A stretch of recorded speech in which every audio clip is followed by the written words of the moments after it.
Corona virus का Omicron variant रविवार तक विश्व के कई देशों में फैल गया है। नीदरलैंड, डेनमार्क और ऑस्ट्रेलिया में नए मामले पाए गए हैं। इस सब के चलते कई देशों में प्रतिबंध लगने में शुरू हो गए हैं। वहीं भारत सरकार ने भी रविवार को कहा कि वो अंतर्राष्ट्रीय उड़ानों को शुरू किए जाने की समीक्षा करेगी। शनिवार को सरकार ने उन देशों की सूची जारी की है जहां से आने वाले यात्रियों में ओमिक्रॉन का अधिक रिस्क है। इसमें दक्षिण अफ्रीका, चीन, Botswana, UK, Brazil, Israel, Bangladesh, Mauritius, New Zealand, Zimbabwe, Singapore और हांगकांग शामिल हैं। केंद्र ने राज्य और केंद्र शासित प्रदेशों की सरकारों को कोविड-19 की टेस्टिंग बढ़ाने, स्वास्थ्य सेवा की बुनियादी ढांचे और जीनोम सीक्वेंसिंग को बढ़ाने का भी निर्देश दिया है।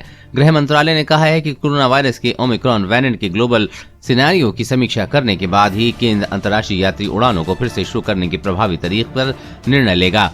बता दें कि शुक्रवार को सरकार ने 15 दिसंबर से वाणिज्यिक अंतर्राष्ट्रीय उड़ानें फिर से शुरू करने का फैसला किया था। MHA ने कहा कि सरकार ने आने वाले अंतर्राष्ट्रीय यात्रियों की टेस्टिंग और निगरानी पर मानक संचालन प्रक्रिया की समीक्षा करने का फैसला किया है। ये खासकर जोखिम वाले देशों से आने वाले यात्रियों के लिए है। MHA ने आगे कहा है कि हवाई अड्डा स्वास्थ्य अधिकारियों और बंदरगाह स्वास्थ्य अधिकारियों को टेस्टिंग प्रोटोकॉल के लिए संवेदनशील बनाया जाएगा। केंद्रीय स्वास्थ्य सचिव राजेश भूषण ने सभी राज्यों और केंद्र शासित प्रदेशों को गहन नियंत्रण, सक्रिय निगरानी, उन्नत परीक्षण, हॉटस्पॉट की निगरानी, टीकाकरण की कवरेज में वृद्धि और स्वास्थ्य बुनियादी ढांचे को बढ़ाने पर ध्यान केंद्रित करने के लिए पत्र लिखा है।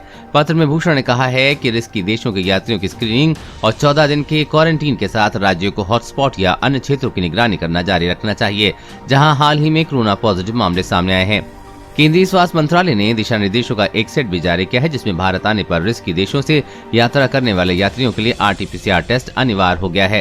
मंत्रालय ने कहा है कि उन्हें हवाई अड्डा छोड़ने या कनेक्टिंग फ्लाइट लेने से पहले परिणाम की प्रतीक्षा करने की भी आवश्यकता होगी। इसमें कहा गया है कि रिस्की माने गए देशों के अलावा अन्य देशों से आने वाले यात्रियों को हवाई अड्डे से बाहर जाने की अनुमति होगी और आगमन के बाद 14 दिन के लिए उन्हें क्वारंटीन होना होगा। हरियाणा के मुख्यमंत्री मनोहर लाल खट्टर ने रविवार को कहा कि राज्य सरकार ने कोविड-19 प्रतिबंधों को 31 दिसंबर तक बढ़ा दिया है। खट्टर ने कहा कि राज्य का स्वास्थ्य विभाग ओमिक्रॉन वेरिएंट के मद्देनजर स्थिति की नियमित निगरानी कर रहा है। स्वास्थ्य सचिव ने अधिकारियों को टीकाकरण कवरेज में तेजी लाने का निर्देश दिया है। इधर दिल्ली के मुख्यमंत्री अरविंद केजरीवाल ने प्रधानमंत्री नरेंद्र मोदी को पत्र लिखकर उनसे प्रभावित देशों से आने वाली उड़ानों को रोकने का आग्रह किया है। केजरीवाल ने पत्र लिखा है कि हमारे देश में पिछले 1.5 साल से कोरोना के खिलाफ कड़ी लड़ाई लड़ी है, बड़ी मुश्किल से, और हमारे लाखों कोविड योद्धाओं के निस्वार्थ सेवा के कारण हमारा देश कोरोना वायरस से उबर पाया है। उन्होंने कहा कि हमें WHO द्वारा हाल ही में पाए गए ओमिक्रॉन को भारत में प्रवेश करने से रोकने के लिए हर संभव प्रयास करना चाहिए। मैं आपसे तत्काल प्रभाव से इन क्षेत्रों से उड़ानें बंद करने का आग्रह करता हूं। इस संबंध में कोई भी देरी हानिकारक साबित हो सकती है। गुरुग्राम के मुख्य चिकित्सा अधिकारी ने बताया कि ओमिक्रॉन वेरिएंट को लेकर जिला स्वास्थ्य विभाग ने टास्क फोर्स का गठन किया है। उन्होंने कहा कि दक्षिण Africa, Brazil, Botswana, Bangladesh, New Zealand, Mauritius से आने वाले यात्रियों और NRI पर कड़ी नजर रखी जाएगी। दिल्ली के मुख्यमंत्री अरविंद केजरीवाल के अलावा कर्नाटक के CM बसवराज बोम्मई ने भी ओमिक्रॉन से बचने के लिए केंद्र में दक्षिण अफ्रीका, हांगकांग और बोत्सवाना से आने वाले यात्रियों पर यात्रा प्रतिबंध लगाने का अनुरोध किया है।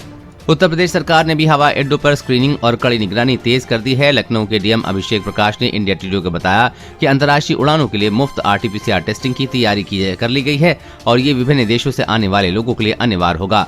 राज्य सरकार ने सभी 75 जिलों के स्वास्थ्य टीमों को भी अलर्ट पर रखा हुआ है। 5 जिले आगरा, प्रयागराज, वाराणसी, लखनऊ और कानपुर को हाई अलर्ट पर रखा गया है। मध्य प्रदेश के मुख्यमंत्री शिवराज सिंह चौहान ने राज्य में कोविड-19 की स्थिति को लेकर वरिष्ठ अधिकारियों के साथ बैठक की है। बैठक के बाद उन्होंने कहा कि पिछले 1 महीने में अंतर्राष्ट्रीय गंतव्यों से राज्य में आने वाले सभी लोगों को कोविड-19 टेस्ट से गुजरना होगा।